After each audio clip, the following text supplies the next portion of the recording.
All right, y'all, welcome back. I think we're on class number 15, and today we are going to be talking about how to conduct a healing session.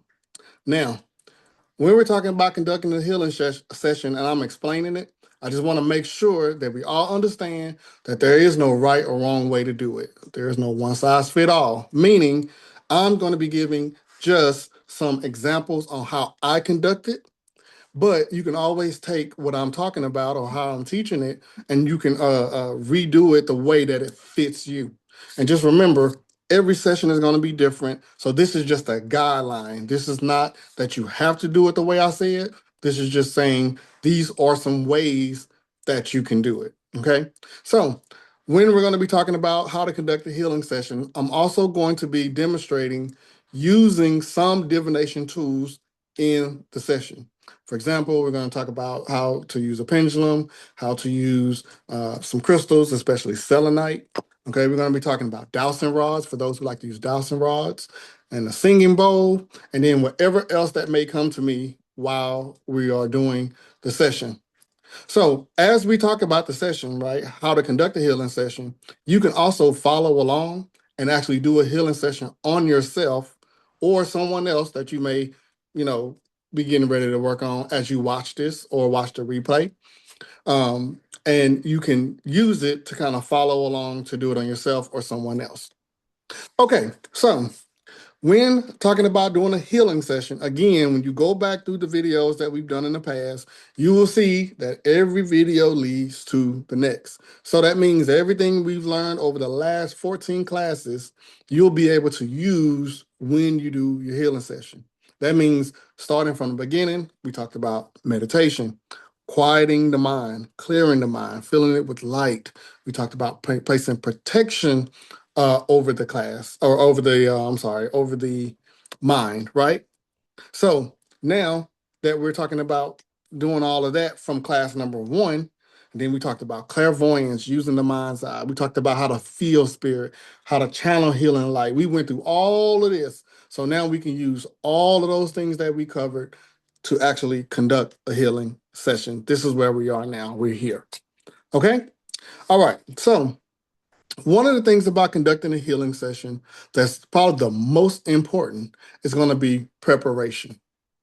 When I was in the military, when I was in the Army, I had a colonel used to say 70% of the battle is in training, meaning the actual battlefield was 30% and the training was 70%. It's what you did to prep for the battle that was more important than the battle itself. Because if you didn't train, when you got on that battlefield, things can go in a way that's unsavory. So he always said 70% of winning the battle is in training. Okay. So your preparation is going to be 70% of the healing session. Your preparation is what's going to guide you during the healing session and make sure that it is successful. Okay, so let's go over some tips about preparation. Again, it's not a one size fit all, and other things may come to you. I just want to get your mind kind of going on how you need to prep or how you should prep before you're doing a session. So, preparation one, you are the source, meaning the divine source channels through you, through your body. So your body has to be prepared for the session before you do the session. And the two biggest things that you got to do before doing a session is hydrate and make sure you're eating. Okay. Now, hydration doesn't start 10 minutes before the session. Hydration starts 24 hours before the session. So if you know you got a healing session tomorrow, you need to start hydrating your body now. Well, the minute you know you got a session coming up, start hydrating, whether it be water, of course, but also getting some electrolytes in your body. Because when you're trying to heal in energy, you may tend to sweat, you may tend to get hot. You need to make sure you have electrolytes in your body that can handle the healing energy that you are channeling. Okay. My personal favorite, you don't have to do this, but my personal favorite for hydrating, when I know I have something big coming up, a big session cleansing, is I like to use Pedialyte. I like to drink the Pedialyte because it doesn't have the extra sugars. It doesn't have all the additives in it. And if it's safe enough for babies, then it's good to me. That's the way I look at it. So I like to drink Pedialyte to prepare myself to hydrate before a session. I have found over the years that drinking Pedialyte the night before actually works really, really good. So when I wake up feeling refreshed, wake up feeling hydrated. Okay. So again, you don't have to drink Pedialyte, but it could be Gatorade, Powerade, or some sort of electrolytes. Okay. Pickle juice is really good for the muscles and also replenishing some electrolytes and sodium. So use something to hydrate you that you resonate with and works for your body. Okay. If you're not sure what works for your body, pray on it. Ask the divine to help you know what works for your body so that way you'll know what works best. And that same thing goes with eating. If you're going to go into the healing session, you want to make sure you eat because you got to have energy. You got to have some energy, right? But you want to make sure that you don't eat anything that's going to give you what we used to call the itis. And the itis is like basically when you ate something very heavy and then all your energy goes to your digestive system, not leaving any energy for the rest of your body. So that means like even eating like heavy meats, for example. Heavy meats, when they get into the digestive system, it gives you the itis and makes you tired because all your energy is focused there. So you probably wouldn't want to eat something like that before a session, but eating something light, like some greens. I like kale. That's one of my favorite greens. So I like to eat um, kale, right? I like to eat snacks. I like to eat sunflower kernels. I like to eat peanuts. Anything that basically gives me a little bit of energy without overworking my digestive system. Okay, foods that are almost like snacks, right? So I'm saying basically you want to kind of snack and maybe not eat a full course meal before a healing session. Okay, because you'll be falling asleep during the session, especially if you're doing a distance session. And I'm telling you from experience, I have done distance sessions after eating a heavy meal and fell asleep because my body was focusing on the digestive system. So I had to learn through experience, don't do that. Okay, so hydrating, eating. Okay, the other most important thing that you got to think of when you're going to be conducting the session is rest. Okay, the last class we did was talking about last week was recharge and rejuvenation, and we talked about sleeping and the importance of making sure you rest. Okay, make sure your body feels good before doing a session. If you don't feel good, you need to reschedule that session if you're doing it for somebody else. Even if you're doing it for yourself, I would say rest, and then when you feel a little bit better, then conduct the session on yourself. But you got to rest. You got to make sure you get some quality sleep. Okay. One of the practices that we talked about last week that I recently just started doing is quieting the body. Like we tell ourselves to quiet our mind, quiet our inner self. But then when you quiet your physical body, that also releases energies that you may be attached to that's going on in the world. But when you do it, make sure you do it when you know you're going to be able to sleep because when I do it, I'm out like that, quick. So quiet the body, the night before so that you can rest. And then you also notice that your dreams will also start to come in clearer when you quiet your body because you're also releasing anxiety, stress, anything that's making your body tense. When you quiet your body, just think of your physical body just relaxing, releasing the tension, just all of that coming out of your body, and you can just relax. So rest, okay? Rest, very important. You don't want to go out on a night of drinking and then try to do a healing session the next day, okay? You need to make sure you're hydrated and you're resting. Okay, so that's again part of prepping. Another part of prepping that I find to be successful is praying for guidance, praying for clarity, praying for knowledge, healing wisdom, praying for clarity, praying for guidance, praying for knowledge, right? Every session is going to be different because everyone comes with a different ailment or a different issue. And sometimes we may know ahead of time what the ailment is, what the issue is. And then there's some cases where we won't know. And then sometimes the client may not know, right? Meaning a person may come to you, they know they need healing, but they're not sure where to start, right? They're not sure exactly what the root is, what the source is.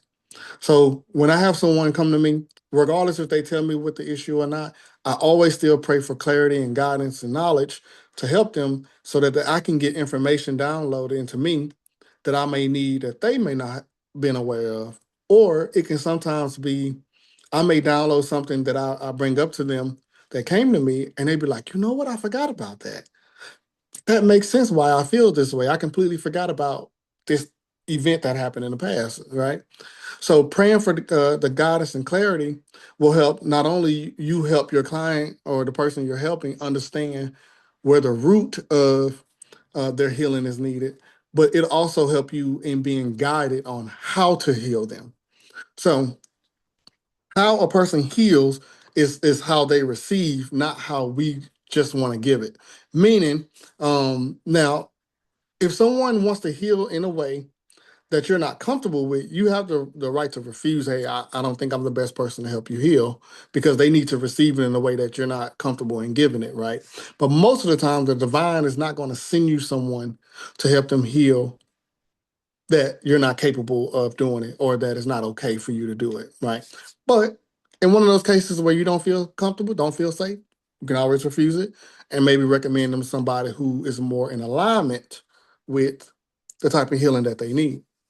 But if you're capable and you're comfortable with it, right, this means praying for that clarity and that guidance and that knowledge. It'll give you what you need to be able to conduct that session.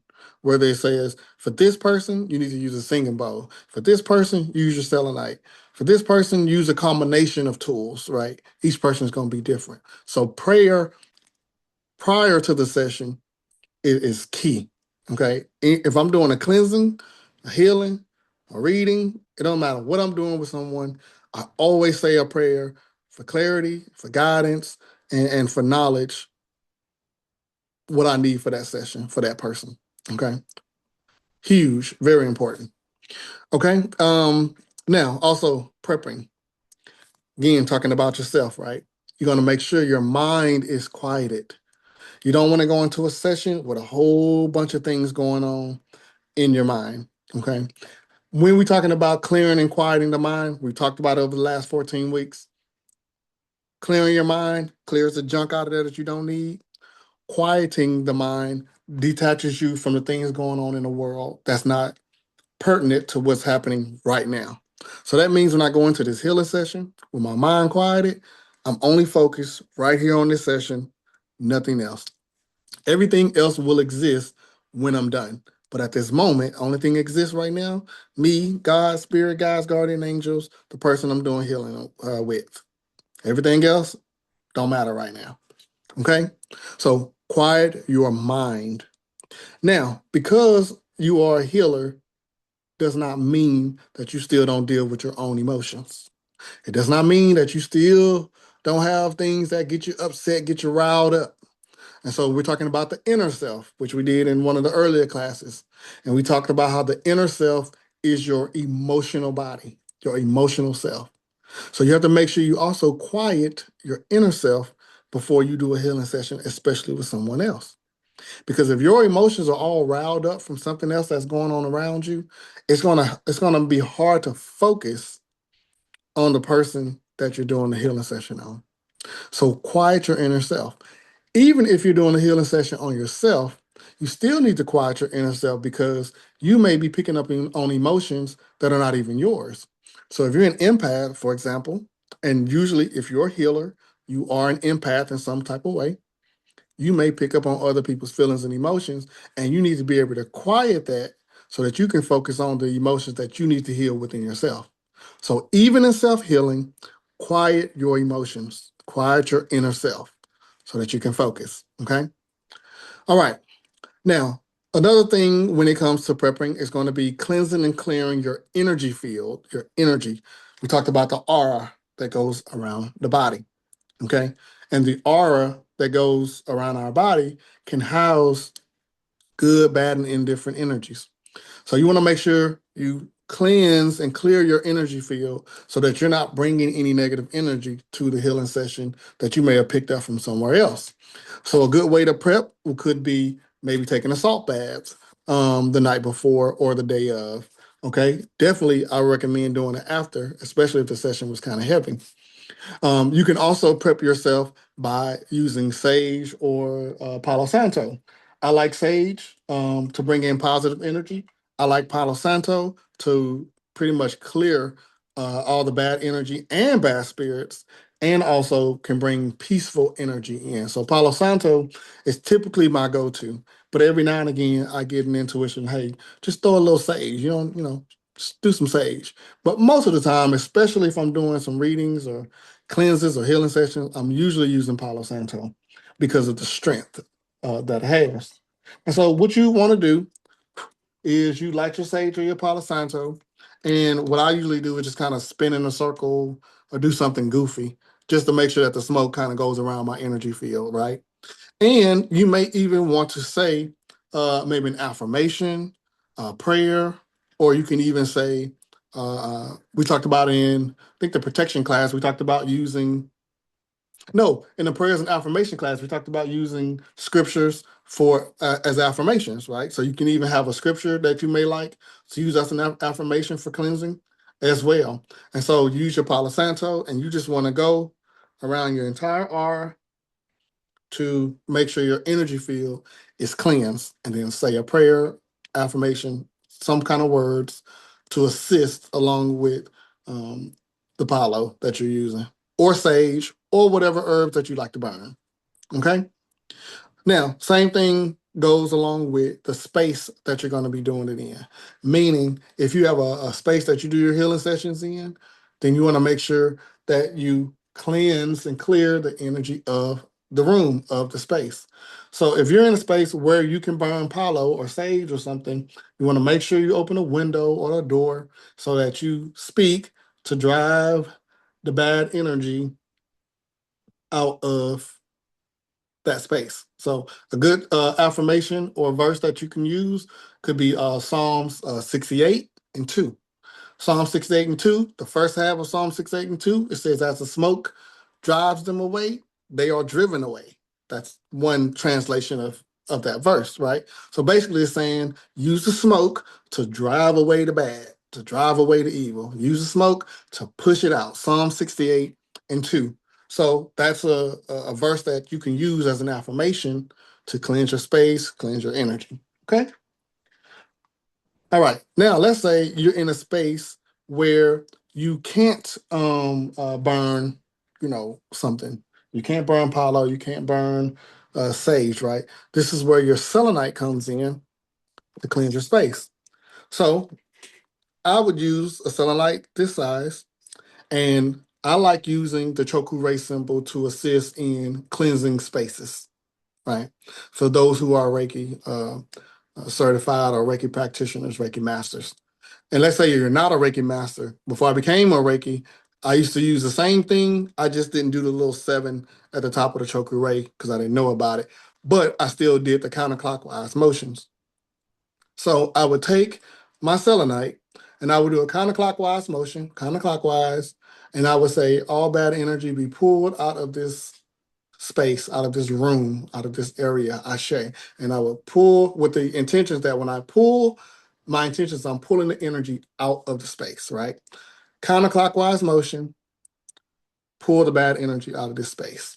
And this is the same method I would use when I'm doing it on someone. So I'm doing a healing session, there's bad energy somewhere on a person or in their aura, in the energy field.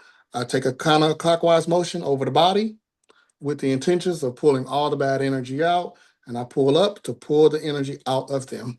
And then I sit and I watch their body reaction. A lot of times they'll jerk or they'll move wherever the bad energy is coming from. So prepping, cleansing your space. Okay. If you're doing Choku Ray, you make your 7 and then counterclockwise motion with the intentions of using Choku Ray to cleanse the energy and clear the energy of the room. Okay. Now, why do I do it with selenite? What I have found in my practice is that when I use a crystal with a symbol and I draw the symbol with the crystal, I'm also embedding the energy of the crystal into the symbol. So now I am creating a Choku Ray symbol made of selenite. So when that came to me in meditation and I tried it on myself, I could feel the energy of the Choku wave working, but I could also feel the energy of the selenite with it. And I said, wait a minute, that means I can combine it with whatever symbol I'm using. Yeah. So I started doing that and a lot of success. So use that in your spaces if you have selenite. Now, let's say if you have a space that's kind of big, you don't want to go around and try to wand the whole room with selenite. So if you use a symbol and do it, you let the symbol do the work. Okay. Now, other ways that you can do it, let's say that you don't do any type of crystal energy work like that. You can also use prayer. Okay. Use your prayers to cleanse the space. I pray that the energy of this room be cleansed of all bad, negative, uh, um, malevolent energy, spirits, entities, whatever it is that comes to you. Amen, Ashe, whatever words you want to use for confirmation. And you speak that. And just like we said in the prayer class, when you speak a prayer, you do what? You sit still and you feel it. Which means if I'm using prayer or affirmations to cleanse myself before the healing session, I might say at this time, I pray that my energy field is cleansed and cleared of all bad energy and any energy that negatively affects me, Ashe. And then I sit still and I feel the energy being cleansed. I feel my aura being cleansed. I don't say the prayer and walk away. I speak the prayer and then I sit and become one with it and allow it to actually work. I sit still, I let it do its job. So I feel it coming off, boom, boom. And then when I'm ready, my intuition, my inner voice says, all right, we're good. We keep it going. So again, we're still just talking about preparation. It's the most important part of any type of session. Now, when we're talking about prayer, going back to that, that also can be also good for your client, right? Meaning you can also say a prayer for your client that, you know, during this healing session, I pray that they are um, prepared to release what needs to be released, that their energy field is cleansed prior to the session. So you can even prep your client through prayer and affirmations even before the session as well. I pray that my client is prepared for the session, right? And whatever that preparation looks like for them, you may not know it. You may not get a download or anything. But the divine God is going to go to them and say, hey, I need you to do this so you can prep for that session that you got coming up. And so you prep the way you need to for yourself, and then you pray for your client to be prepped the way they need to for when they come to you or when you go to them. All right. So cleanse, okay? Quiet your mind, quiet your inner self, your emotional self. I do not recommend you quiet your body before a healing session. Okay. I do not recommend that because you may be tired during that session if you do that. Okay. All right. So, because I only work on the side of light, my teachings is catered to those who work in light. I know some people say, well, there's light and dark and there's balance in that. And I completely understand that. However, my purpose, right, my life calling is to be walking in light. Okay. So I don't work with dark energy. Okay. But I also not saying anything bad for those who do. I work in the light. So I'm going to be gearing my teachings to those who work in the light. Okay. So when prepping, you as the healer, you prep yourself with light, meaning you fill your mind, your body, your hands, and your heart with light. Your mind, your body, your hands, your heart with light. In whatever order you want to do it, whatever order it comes to you. And you may even get told to do more. But those four at a minimum is what I recommend. Okay. So when I feel my mind with light, I sit still. Again, you can do this with me, right? And I simply say at this time, I command my mind be filled with light or the vortex of light or God's light or universal light or infinite light, whichever one you want to choose. And I sit and I feel the energy of light as it enters my mind. So right now I feel to here in the third eye, I feel in the crown, I now also feel it in my solar plexus, in my stomach, and now I feel light now entering the backside of my legs, right? Because the energy of the mind expands through the body and the aura. So the mind is just not here. The mind expands all the way. Okay, the energy of the mind. So when you fill your mind with light, you may feel that light all the way through the body. There's a verse, and I cannot remember. I meant to write it down, but that was a verse that says in the Bible that when the eye is single, you'll be filled with light. Okay, when the eye is single, you'll be filled with light. So when you quiet your mind and command your mind be filled with light, your body will be filled with light. Okay, when you go within, your body will be filled with light. Um, so that's the mind. Okay, so again, you're going to be also channeling light through your body when you do healing. So I like to command that my hands glow with light, be filled with light, glowing with light. And I use my mind to see it and to feel it. So I hold my hands out in front of me. And in my mind's eye, I use my mind's eye to imagine my hands glowing a bright white light. Now, for you, it might be different. It may be gold, it may be purple, it may be some other color. For me, it's always white. In my dreams, it's always white. So that's the color I stick with. So I see this bright white light coming from my hands. And not only do I see it in my mind's eye, I also wait until I feel it physically on my hands. Sometimes people have said their hands start to tingle. Sometimes they say their hands get warm or they get cold. Everyone reacts differently. But typically, warm and tingly are the two things that I hear the most. So I sit and I wait till I feel the tingling and feel the warmth if that's what you feel, right? And then once you feel comfortable there, you feel the light in your hands. Again, now I'm going to put light into my heart. Now, the reason why I do the heart is because heart pumps blood throughout the entire physical body. So if I fill my heart with light, it pumps light throughout the whole physical body.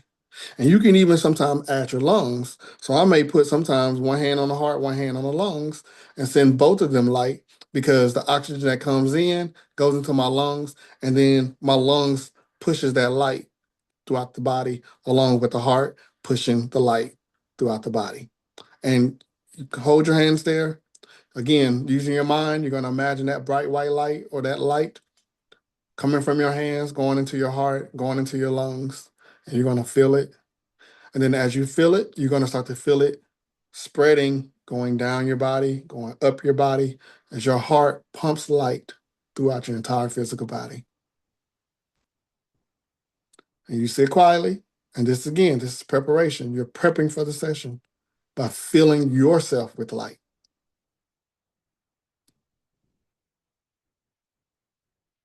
And you feel the tinkling sensations, you feel the coolness.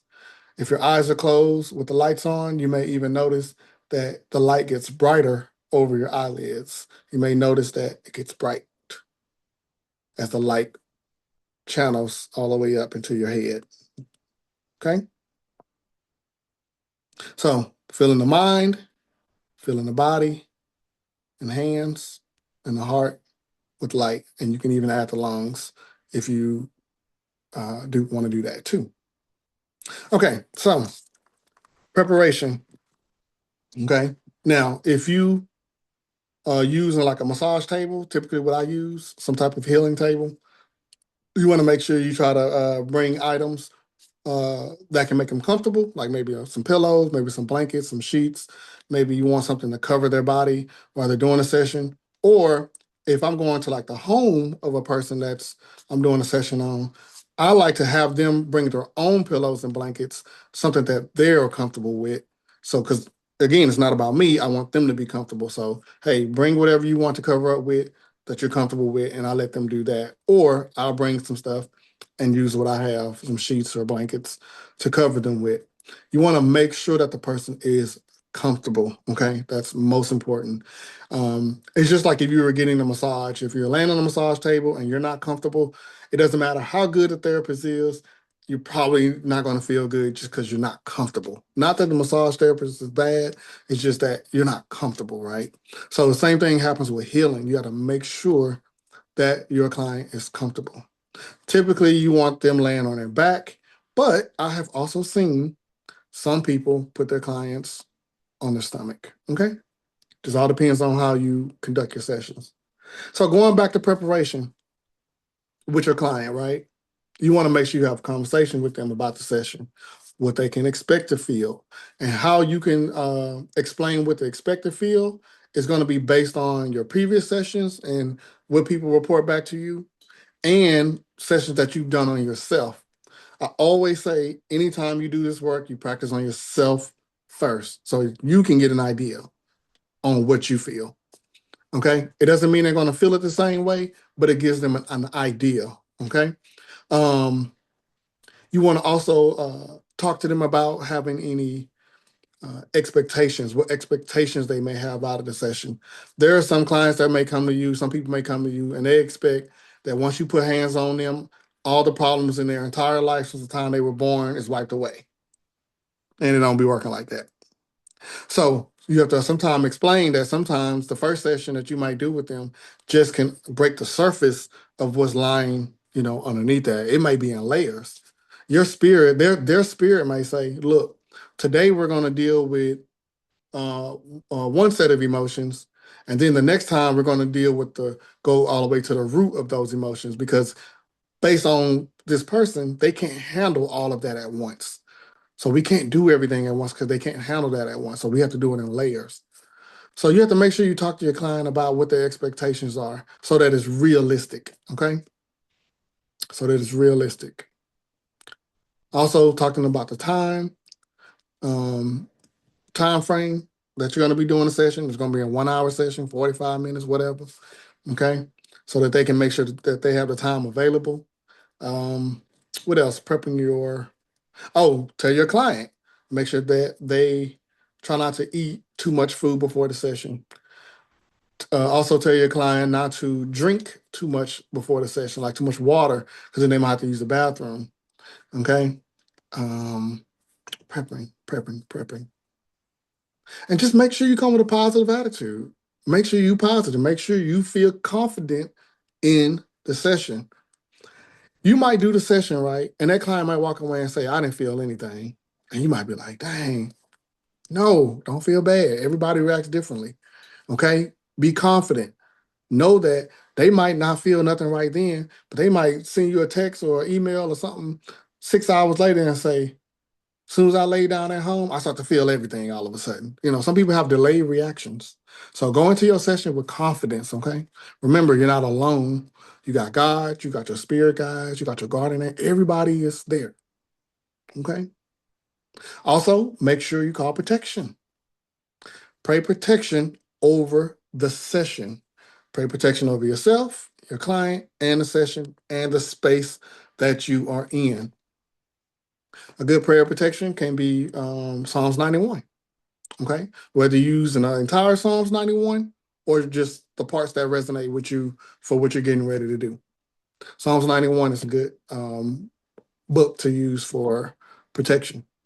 You may also have some protections that come to you intuitively, meaning you may hear the divine speak to you in your head to say, pray protection and make sure you say these key things. And you may not even know why you're saying it. But then later on, you find out, ooh, that's why I pray protection over that, because in a session, something came out. Okay. So pray for protection over your session, yourself, your client, and the space that you are in. Okay. Very, very important. So you don't get outside interference, outside influences. All right. That is prepping, right? Another way that you can protect, let's say you use your Reiki symbols, you can take Chokurei, place them on 4 walls, ceiling, and floor to create a protection shield around the space that you're in. That's another way. Place Chokurei on all 6 sides of you, above and below, to create a protection sphere around your body. And you can take that and you can use whatever symbol in place of that. When we were talking about protection class, we talked about you may want to use an Ankh. Instead of using the Chokurei, you may say, I want to use an Ankh for protection, and I want to place it on the walls for protection. You say, I want to use the cross. I want to use the cross, and I want to put that on the walls and around me for protection. It's whatever symbol you want to use that you're comfortable with, because that's how it's going to work. Okay. All right. Preparation. Preparation. All right. So now we're going to start doing the session. And we're gonna move during the session. Now we're gonna lay the person down on the table, or if you're doing it for yourself, okay, you're gonna lay yourself down or sit somewhere comfortably, okay. And we're gonna get ready to start the session again. We're gonna always start with grounding. That's the main thing. You want to make sure you ground. Grounding is connecting your root chakra to the earth, releasing any stagnant energy, any unneeded, unwanted energy, okay, connecting to the earth. And I also like to say when I ground that not only do I connect to the earth to release that stagnant energy, but I also bring light into my crown and replace that energy with light. Okay. So grounding, start with grounding, make sure you're grounded, make sure the person you're working on is grounded. Okay. One of the ways you can do it is you can stand at the base of their feet and you can hold their ankles or their feet, and you can just simply use your intentions and your visualizations and imagine your client feet being placed into the earth, being grounded. So your visualization can be used to ground your client. And you can also speak words. You can say, at this time, I command that this person be grounded to the earth, Ashe. And you can use whatever words that come to you to make sure your client is grounded. Just make sure you speak it, okay? And you can speak them out loud or you can say them in your head, just all depending on how you feel during your session. So you ground them, okay? Now, after you ground, you want to cleanse, you want to do like a general cleanse over the energetic field, okay? Over the energetic field. So this is where I like the selenite, especially if you got a bigger one, because it has more coverage. And I would take the selenite and I would go up and down the energy field, just using the selenite to cleanse away any stagnant energy inside of the aura, the energy field, okay? Up and down, right? Now, also, like when I had a place where I worked out of, like an office, I used to keep this selenite down here on my feet underneath the table. So I had selenite underneath the massage table, and then I had my selenite on top that I use to wand the body. And what I did was I kept that selenite there so that it could kind of assist me in lightening up that energy and cleansing that energy. So I would take this selenite and I would put it under the massage table. And because it's shaped like a triangle, that energy kind of faced up. And then so when they would lay there on the table, they could feel the energy of the selenite coming up. So they kind of took some workload off of myself. Okay. Because selenite is cleansing. And then I'll take the wand and go up and down the body, cleansing the energy field. So if you're doing it for yourself, same thing. You go up and down your body. Okay. And as you do it, you may start to feel a cooling sensation of the selenite as it cleanses your energy field. Okay. So that's how you do it for yourself. Okay.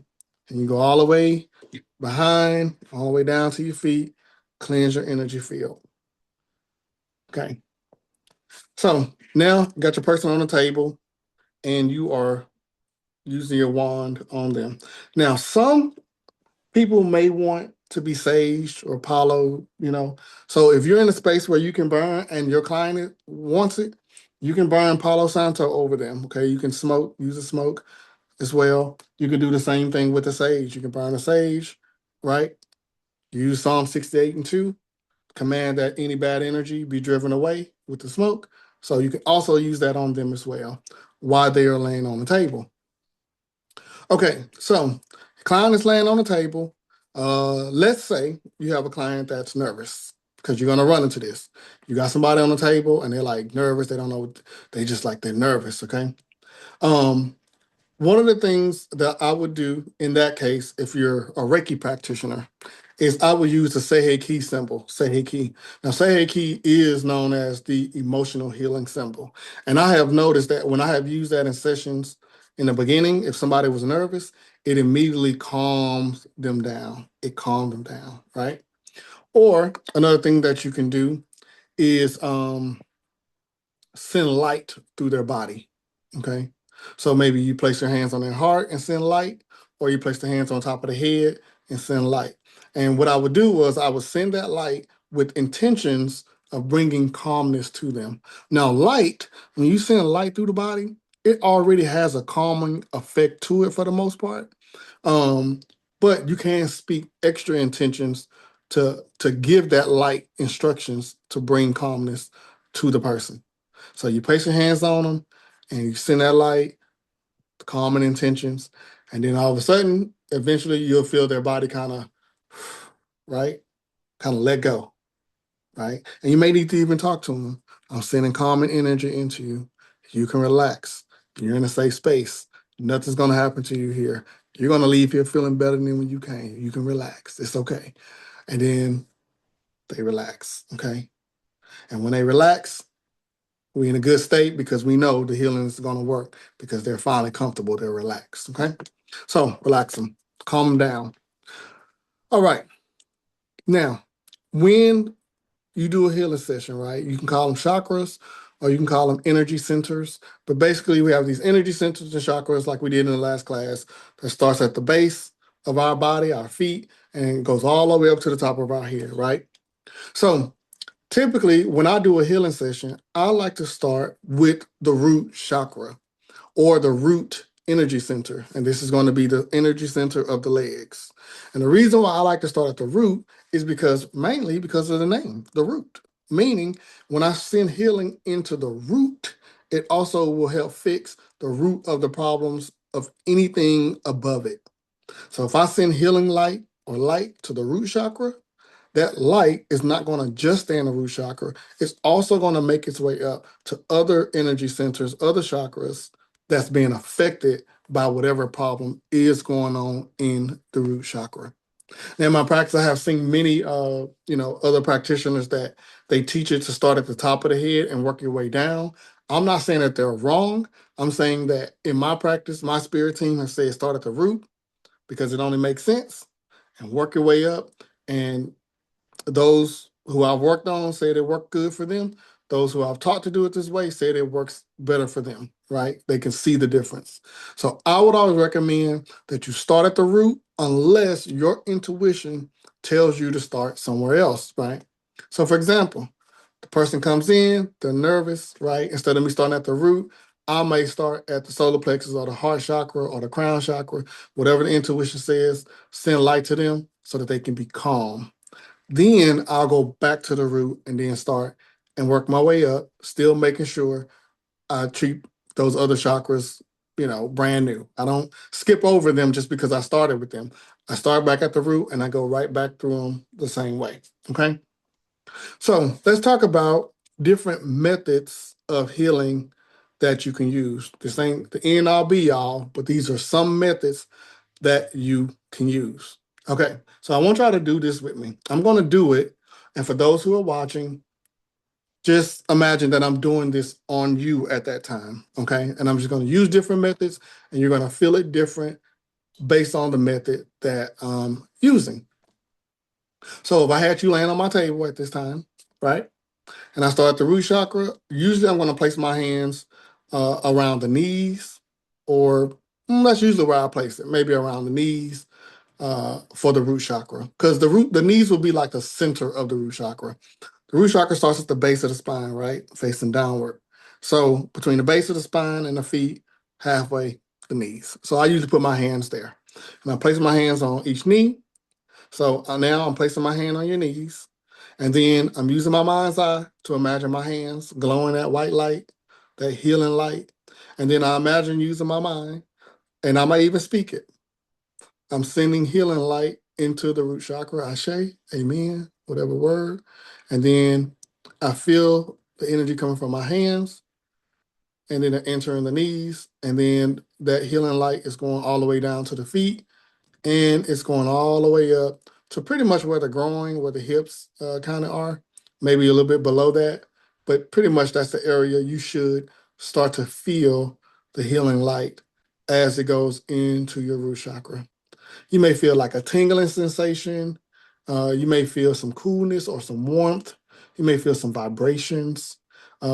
Some people notice they even jerk a little bit, like the muscle twitch, right? Especially when something is being released, the muscle will twitch. So as I'm sending that healing light into the root chakra, once your root chakra is filled with that, you may also start to feel it in other places. Because remember, this is the root. And that means anything above the root that's being affected, you may feel healing light there as well. So even though I'm sending it into the root chakra, you may start to feel it in your heart chakra. You may start to feel it in your head. That means whatever is being affected here is coming from the root chakra. So I'm starting there, and it's going to heal it all the way up. So by the time I get to these chakras, half of the work is already done because I started at the root. That's why I like to start at the root. Okay. All right. So that's the root chakra. So now let's say we're going to go into the next chakra, and I want to do another method. Again, I'm going to show you different methods that you can use. So that was one way. The next way is going to be with the pendulum. So I can take the pendulum and I may say, show me the status of the sacral chakra of the individual I'm working on. And so when you think of a chakra, right, the name of the chakra, it means wheel spinning, right? And chakras, when they are working right, they should have a clockwise motion, clockwise spin, and it should be a good spin, and it should be pretty much a perfect circle. So when I ask to see the status, if I'm not getting a perfect circle and good movement, that's telling me that this chakra is in balance. It's not aligned. You know what I mean? So in this case, when I'm looking at this pendulum, it's going in the oval. So this chakra is unbalanced. So biggest key is you want to balance and align the chakra, balance and align. If you don't say any other word, balance is definitely what you want to say, to balance the chakra. So when my hands is on the root chakra, I'm sending healing light into it, and I'm also saying to balance and align that chakra or balance that chakra. Okay. Make sure you add that too. Balance the chakra. So now we're in the sacral chakra. Again, I got you on my table, and I have my pendulum right above your sacral chakra, which is in the pelvis area. And I command that your sacral chakra be filled with light or healing light and be balanced and aligned, Ashe. And then I watch the pendulum movement. And because I'm using a clear quartz pendulum, that means the energy of the clear quartz also assists in the healing, just like when we use the selenite with the symbols. And as the pendulum now starts to get good movement, we got a perfect circle now instead of an oval, okay? And then you may also feel it in your lower stomach, pelvis area. You may feel pressure, you may feel tingling, you may feel some sensations. And then eventually, once that chakra is balanced, it's going to release. Any tension or cramping or anything like that will release. Because we're talking about the sacral. So boom, that sacral chakra looks good. You should be feeling a difference in your sacral chakra, okay? When you're working in the lower chakras, whether you're working on yourself or other people, because those chakras deal with the digestive system, your client or you may pass gas, or you may start burping. That is completely normal, okay? I've had a few people toot real hard, but just lifted up off the table. They pooted so hard. It's okay. Okay, that happens. That's normal. Make sure you let your client know in the prep. Hey, you may pass gas or burp during this session. It's okay. All right, we ain't gonna die. Fan it away. Keep it moving. Okay. All right. So now we go to the solar plexus, right? We go to the core, the energy center that's pretty much right above the belly button. Okay. We're going to go to the solar plexus chakra. So we demonstrated with hands, we demonstrated with the pendulum. Okay. Now we're going to demonstrate with using selenite. And I'm going to say use a clockwise spiral, or what I have taught using the reverse choku ray. So using choku ray, but backwards. Okay. So that it does a clockwise motion. Okay. So I will take my selenite, and I'm doing clockwise because, again, that's the way the chakra is supposed to spin. So I start inside and I go clockwise going out. Okay. because we want to open the chakra too, right? So we go in and we open the chakra and we balance it, right? So I'm going inside out and I'm saying, I command that this solar plexus chakra, so you on my table, I command your solar plexus chakra be filled with healing light and balanced, Ashe. Now, as I'm doing it, I'm also using selenite, which means the selenite energy also is going into your solar plexus because that's what I'm using. Now, I can do it without that and just use my hand and just do the same thing, right? I can do it with my hand, fingers, right? But I like using selenite because it removes blockages. Meaning, when you use your selenite into an energy field, chakra, or something, selenite can dissolve the blockages that are in that particular space. So, selenite energy while opening, balancing that chakra, Ashe. Boom. And then I might do a little pushing, right? So I'm pushing the energy into the chakra. So if I was cleansing it, I would go counterclockwise and pull. If I'm healing it, I want to go clockwise and push it in, push the energy into the chakra, the healing energy. And then it starts to balance. And you may feel like a little churning. Some people tell me they feel like a churning sensation in their stomach when I do it for the solar plexus, right? And again, my burp, I pass a little gas. Sound good. Okay.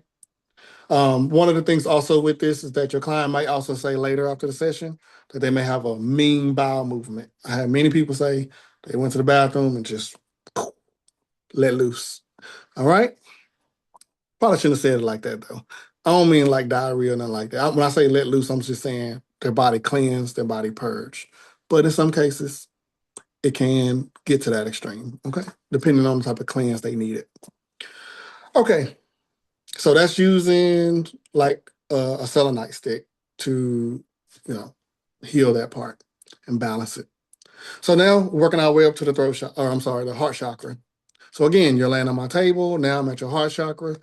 Another method that you can use is a singing bowl, right?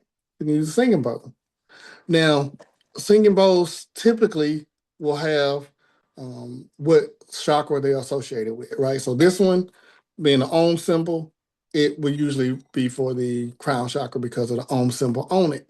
However, I have found in my practice that if you speak intentions into the vibrations of the bowl, you can almost use any bowl you want to, as long as you speak the intentions of what you want the vibrations to do. Meaning, I might be using this blue bowl that has its own symbol on it, that typically is for the crown. But if I'm using it for the heart chakra, I can say, hey, I want these vibrations to heal and balance the heart chakra. And those vibrations are going to come off and they're going to do what they want to do, right? They're going to do what you commanded them to do.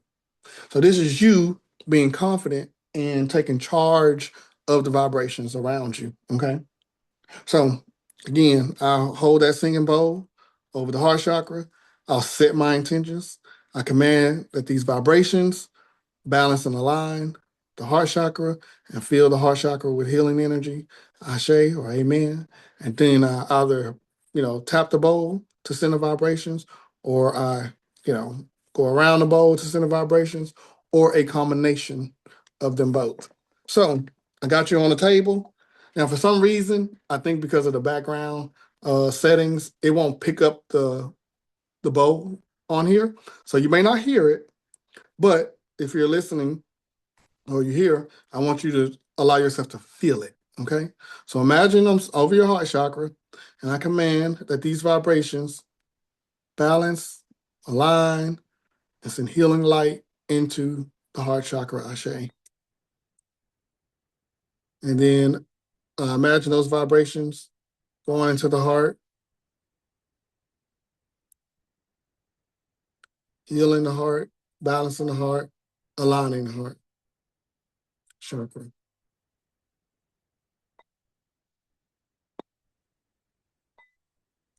Now, because we're talking about the heart center, the heart chakra is the center of your entire system, right? Meaning, whatever you do to the heart chakra, you may feel it all the way up and all the way down. So when you send energy in the heart chakra, it goes left, right, up, down. Okay. So even though you may have started from the root, don't be surprised that when you get to the heart chakra, that you also still may feel something going on in the root.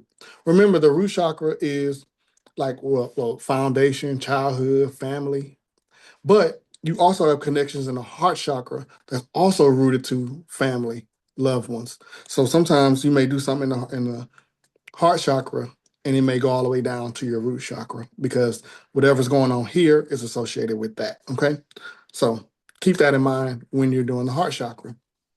All right. So now we go up to uh, the throat chakra. Now, when doing the throat chakra, especially in person, you want to make sure that your hands is like not around the throat. Okay. But I like to put my hands here. So when we're talking about using our hands in general in healing, we want to make sure our hands are in places that won't make our client uncomfortable, won't get you in trouble. Okay. So, me, because I'm a male, typically when I work on women clients, I make sure I don't put my hands directly on certain locations. So if I'm doing the root chakra, I'll do the knees, right?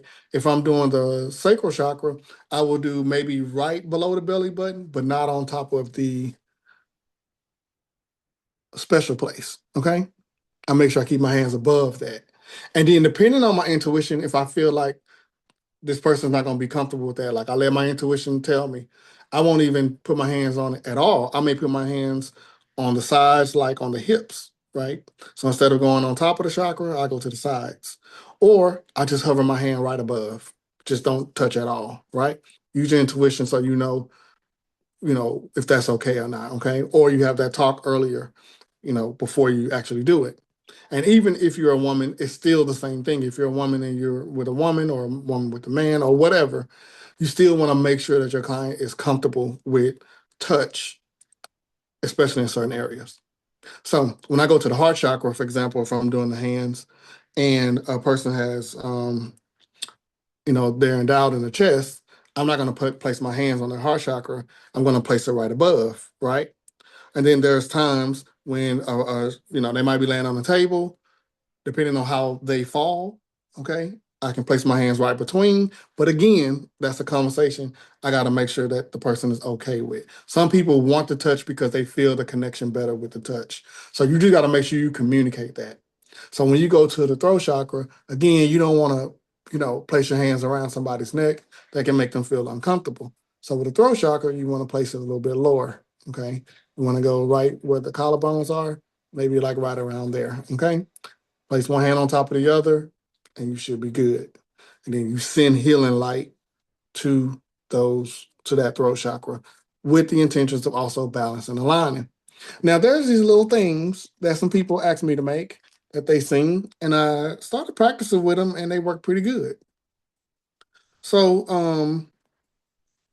one of these little devices I started making with some 12 gauge copper wire is these little copper healing spirals. So again, just showing another technique that you can use in your practice.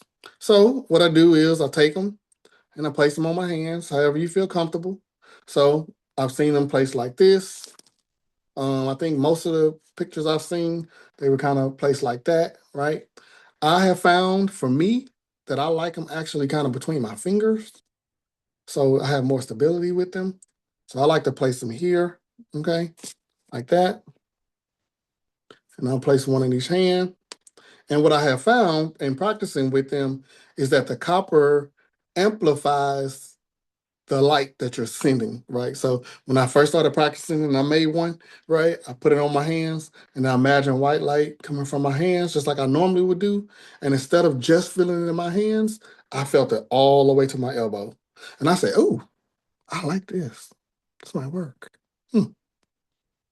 So, and then I did a healing session in person with someone the following week, using them to, see how they felt with it. And they definitely felt it, right? So, using something as an amplifier is okay. Something like this. If you ever want one of these or two of these, you can always go to my website. It's going to be in the bio and a description if you're watching on YouTube. and you can purchase these from there. Okay, shipping is always included in the price. Okay, so take the hands, place it on top of the throat chakra. Again, you're on my table, so my hands are on your throat chakra, right below the neck, and I'm commanding that your throat chakra be filled with healing light and be balanced and aligned. Ashe. And then I feel my hands tingle, and then you should start to feel that healing energy going into not only your throat and your neck, but also the lungs, because the lungs are part of the throat chakra as well. Now remember, with each chakra, when you send healing, if another chakra is affected by that area, you may feel it there too. Okay. But the focus is on the throat, and it's going to heal the throat chakra and any other part of you that's affected by it. Okay. See, now that I'm using it, it's a lot stronger. It's like real strong. Now, one of the things I would tell you using these when I used them in that session is that I did find that I was drained a little bit more than usual. And I think it's because it amplified, it channeled the energy faster and harder. So I found myself more tired after using them. So I would say make sure you build up a tolerance using them to get your body into being used to be able to handling that type of energy. Okay. But these work really, really good. Okay. So that's the throat chakra. Now we're gonna go up to the third eye chakra, which is gonna be right between the eyebrows. Now, throat chakra, lungs, all the way up to the mouth. Third eye chakra is gonna be pretty much the nose, pretty much up to the top of the forehead. Okay, because the crown chakra fits or sits above. Now, when you are working in the head, especially third eye and crown, people can get head pressure, headaches, some type of dizziness if they're not laying down right. So you got to be careful and make sure that you talk with your client and let them know to prepare to possibly get head pressure or something, dizziness when working in the head space. Okay. Now, when you got your client on the table and you working with them, you want to make sure their eyes are closed when you're doing the third eye, especially if you're using like a pendulum or a selenite, because when you do that motion, some people can get a little vertigo from that and it can cause them to feel sick, right? So you want their eyes to be closed so when the pendulum swings, it doesn't make them dizzy, or when you move in that selenite, it doesn't make them dizzy, okay? You can use your hands, of course, place it on top of the third eye, on the sides of the ears, because that's also part of it. You can do that, right, for the third eye. One hand in the front, one in the back, wherever you feel the intuition is leading you to, okay? So again, you're on my table, you're laying down, I'm going to use the pendulum. I'm going to command your third eye chakra be not only filled with healing light, but be balanced and aligned, Ashe. And I'm focusing on the pendulum so I can stay focused. And I'm looking at how it's moving. And you'll notice when we did the sacral chakra with it, it took a little while to get started. But now we've already healed the lower chakras. The third eye chakra is healing even faster because we've already cleared it from healing the lower ones. And again, because working in the head space, might feel a little head pressure, might get a little headache, some people, and then it subsides eventually, okay, after a little bit, a couple of minutes. So boom, didn't take long for the third eye chakra to balance and align because we've already worked on the lower chakras that fed up to the third eye chakra, okay? So now we're going up to that crown chakra. Now, what I have found in the crown chakra, this is like most people's favorite part because when you send energy through the crown chakra, it goes through the whole body. It goes all the way down through the feet. This is why sometimes people like don't want you to touch their head or touch their hair because when you touch somebody in the head space, that energy it goes all the way down. So if somebody with bad energy is messing with your hair, or in my case, just my head. You know, you don't want that bad juju feeding all the way through, right? So that's why your preparation to make sure you're cleansed and filled with light is important because you don't want to send any bad energy through somebody's crown chakra. So usually with the crown chakra, what I like to do is I like to spend the most time there sending healing light through it. Okay. So if available, if they're on my massage table and I have a chair, I pull up a chair at that moment. I sit down in that chair. I take my hands, put it on top of that crown chakra, and I just sit there and send that light until it tells me to stop. I don't put no time limit on it. I just keep sending it. And I keep sending it until they feel it all the way through the bottom of their feet. And sometimes it takes a while, right? Sometimes as you're sending healing light through the crown, the person laying there can feel each part of the body where the light is removing blockages, where the light is cleansing, where the light is healing, and then eventually it makes its way down to the feet. And it may take a little while, but I have noticed over the years that when I do that part, people love that part the best. They say, "Oh, that felt so good," because it looks like it seems like it's doing like an energy rinse, like it's rinsing your energy with light. So you feel light, you feel good. It's like a beautiful way to kind of close out the session is to just have that light all the way through you, right? So again, and I'm going to use these. Y'all let me know in the comments how y'all feel when I use them. And I'm going to place my little copper spirals, and I'm sitting at your head, right? You're sitting at the head, and I got my hands right on top of your head. And again, I imagine white light coming through the top of my head to the bottom of my feet, all the way through my body, and the white light coming all the way down to my hands. And I'm going to tell myself, we're going to send this light from the top of your head all the way through the bottom of your feet. And we're going to let the light do its work, right? You don't always have to force the light to work. Sometimes you just got to allow it to. And again, you're laying still. The light is coming in top of your head and it's working its way down the entire body. It's going through every chakra. It's going through your entire kundalini. It's going through your mind, your inner self. It's going through everything. The light is just going through your whole being. And you feel it at your neck. And it's making its way down your chest and then your stomach, your knees, all the way until you get to your feet and your feet start to tingle. So again, usually I would sit here for a while until, and I talk to the client and I ask them, where are you feeling it at now? Okay, you feel it there? Okay, cool. And then we sit. When they get to your feet, you let me know. And when you get to their feet, they say, well, my feet are tingling. Okay, cool. We're good. Right? Sending that light all the way through. Tingling sensations, cooling sensations, warming sensations. It changes based on what's needed at that area of the body. Okay. Now, healing session, for the most part, is done, the majority. Now, let's say you have a person who had a specific ailment. The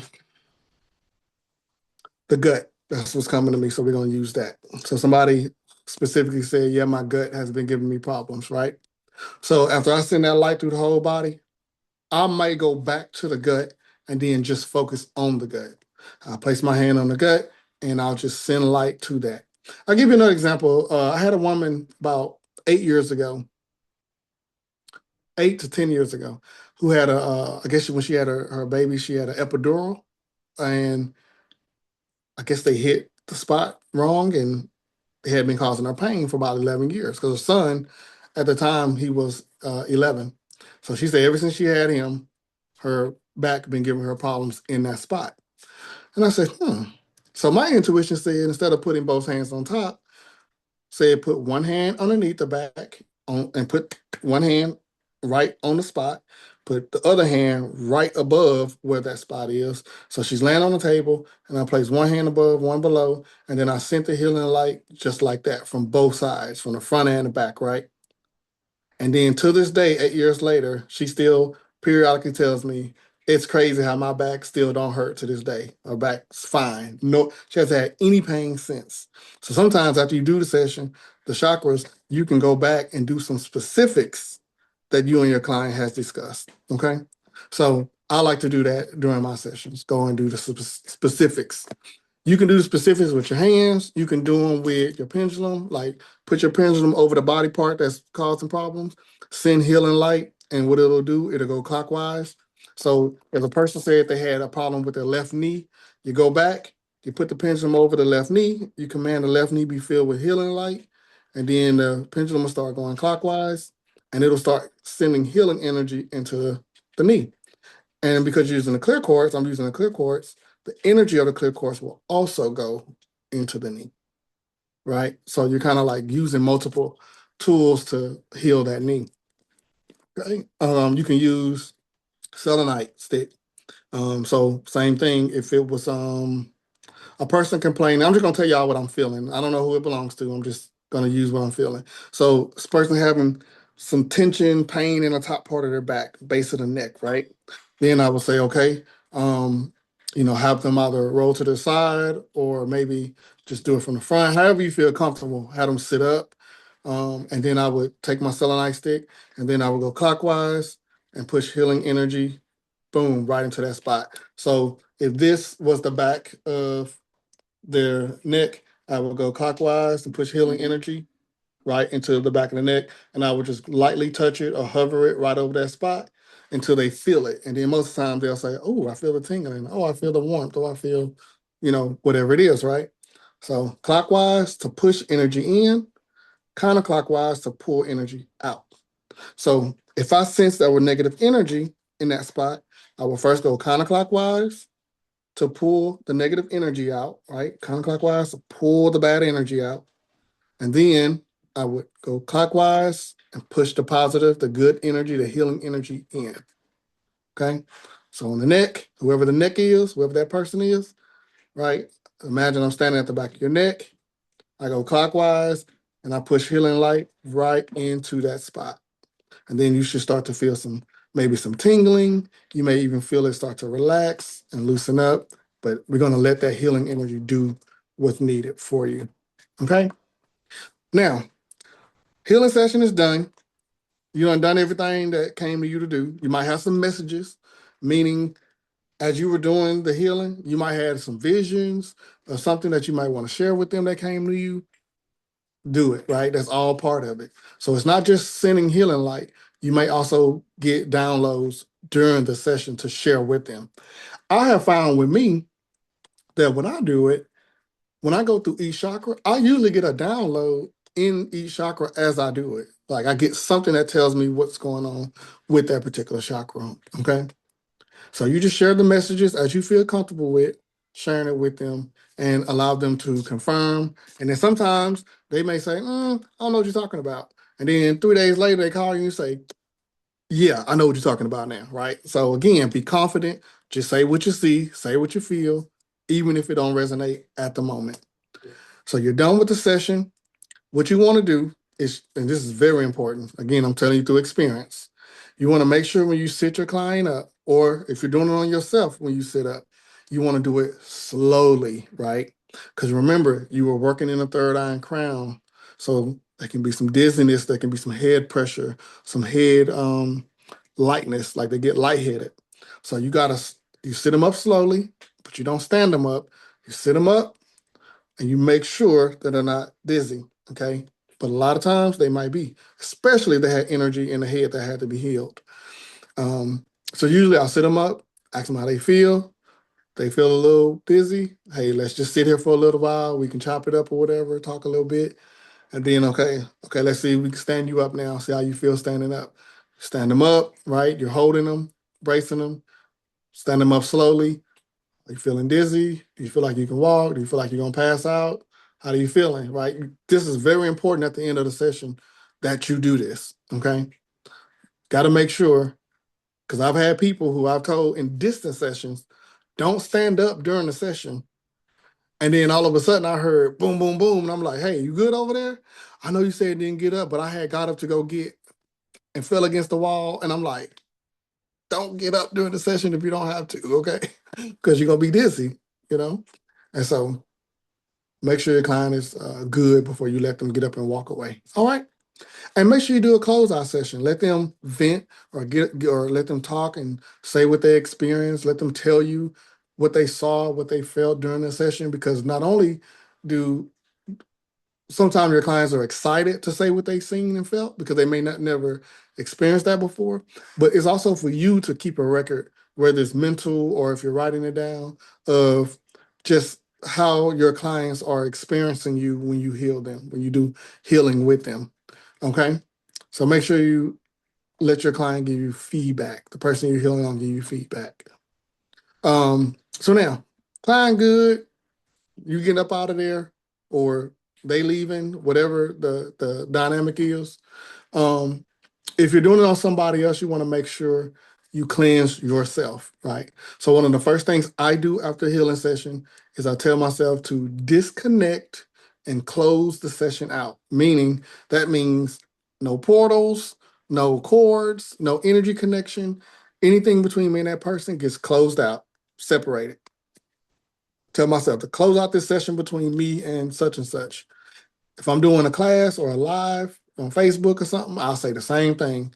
When I take the live off, all right, let's close out that Facebook Live, close it out. Meaning I don't want to be attached to the energy there anymore so that I can separate myself from that space now that the work is done. So you close it out, right? You tell yourself to close it out and release from it. You release yourself from the session, okay? So number one, very important. If you don't do that, what I have found is that you will be carrying feelings and emotions and energy that you absorbed, and it starts to affect you. So I done finished the session. 2 hours later, I'm walking around here angry, and I'm like, why am I so mad right now? I don't even know what I'm mad about. And then I sit quietly, and all of a sudden I hear, yeah, because the person I just worked on 2 hours ago was super angry, because that's what I was helping them with. And I absorb some of their anger. Now I'm over here mad. So I got to release what I absorbed, right? So that leads into the point I'm getting to, which is ground. I go ground and I go to my little space that I like to go to around the corner. And I sit in that grass, I stand in that grass and I command to ground, and that any energy, feelings, and emotions I absorbed be released into the earth. Any energy, feelings, and emotions I absorbed during that session, I release them into the earth. I say, and I let my body release it. I feel it, the energy going downward, going down through my feet into the earth. And I just walk around that area and just let myself ground. And then I look up in the sky and I be like, as I ground, I command that the light comes into the top of my crown and fills me with light. Let this light recharge and rejuvenate me, recover me, right? I start saying like some affirmations of recovery, affirmations of recharging, right? Mm-hmm. And I refill myself with light. Now, if it's a heavy session that like I was doing some heavy work, meaning maybe some demonic energy that I'm cleansing out of somebody or something, then I might go take a spiritual bath, right? Soaking some sea salt and water, spiritual shower, cleansing soaps, whatever it is that you might want to use. But I definitely want to make sure I cleanse uh, that way as well. I want to make sure I cleanse, right? So after the session, you want to release anything you absorb, and if need be, do a spiritual cleanse, energy cleanse. Watch that video on energy clearing and cleansing so you can know how to cleanse and clear yourself. But you want to do that after a session. Okay. Another thing you may find after a session as the healer, that you may be really thirsty. So make sure you hydrate yourself again. Okay. Because you're expending energy. A lot of people don't know or don't realize that when you're channeling this energy, you're like burning calories. Like you really are burning energy when you do this, right? So you got to make sure you eat and you replenish the energy that you burned. Okay, hydrate and eat something good, and then rest. It's okay to rest after a session. You ain't got to go to the next thing all the time. Sometimes you just need to sit your body down and rest. Because as a healer, just because you're trying to healing energy doesn't mean that you don't need to rest. You need to make sure your body is able to recharge and rejuvenate too. Okay? So develop some sort of, and I'm going to use the word ritual for the sake of saying develop something that you do after each session to help you recharge and rejuvenate. Okay? Some kind of ritual that you say after each session, I'm going to make sure I at least do these minimum things to recharge. and to cleanse so that I'm good before the next one or good before I go out through my day. Okay. And then lastly, self-reflect, right? So when I do a healing session, cleansing session, I like to self-reflect on what happened. I like to self-reflect to see, did I do everything I needed to do? Was there something I missed? What could I have done differently? Is there something I could have done that would have been better for the client or myself?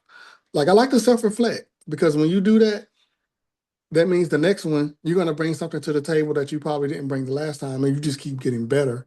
You keep evolving, right? So take time to self-reflect. Take time to get away from everybody and just sit with yourself and think about that session and say, let me replay this session in my head. And then when you do that, what'll happen is you will notice that in future sessions, you will recognize certain things because you've seen it in other sessions. And because you reflected on it, it'll come to your memory faster. And you'll be like, oh, I know what this looks like because I remember seeing this 2 years ago in another session, right? So self-reflect on your sessions so that you can improve. Talk to God, talk to your spirit team, talk to the divine, talk to the universe. Ask them, did I do it right? Was there something I should have did differently? What do you recommend that I do next time? Like, have these talks with your spirit team, with God, so that you can continue to improve to get better at being a healer for the people that you assign to heal. Okay? All right. So again, these methods I showed, they're not the end all be all. You don't have to do them the way I say it. Okay. These are just something that to get you thinking, you know what I mean? Something that you can use and say, you know what, let me try this or let me try that and see what works for me. But I hope everything that you learned tonight, that you're able to use it for your highest good and the highest good of those who you're using it with. Okay. And I hope that for those who may have done the healing session with me, that you found some relief in doing this session with me and that you feel better, that you feel lighter when you leave here. So everyone have a blessed one, and I will see y'all in the next video. Ashe.